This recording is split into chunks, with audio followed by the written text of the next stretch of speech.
Come rain or shine, and days don't come much wetter than this, you'll find Sion on his beloved Lakeland fells.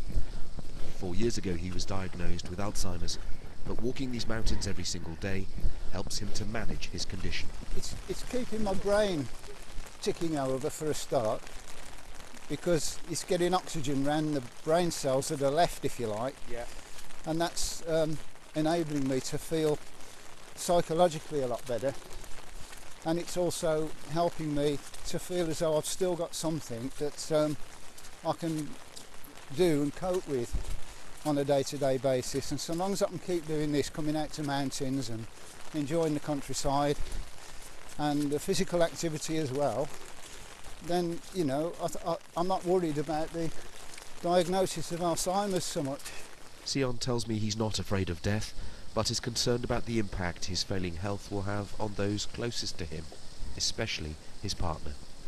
I don't want to, you know, change my character and be responsible for how that might affect people like Wendy, for example, and other people around me who are trying to help.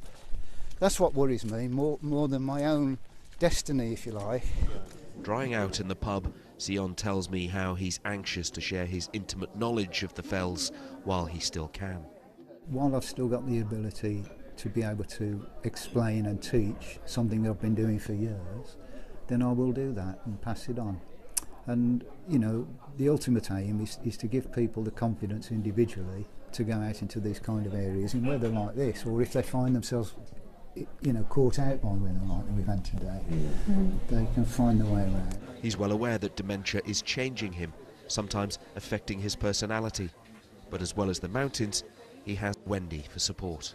But it's much harder if you're at home, because your mood tends to drop quite dramatically, to the point where if he can't motivate himself to do the exercises, you'll really maybe just go to bed or fall asleep, or, you know, it's a marked change. So the more he goes up the mountains and keeps walking, the better. The better for his well-being and his mental health in particular. He doesn't think or plan too far ahead, taking life just one day at a time. But he's determined to prove to himself and to others that such a devastating diagnosis doesn't mean his life is over. Far from it. John Maguire, BBC News, the Lake District.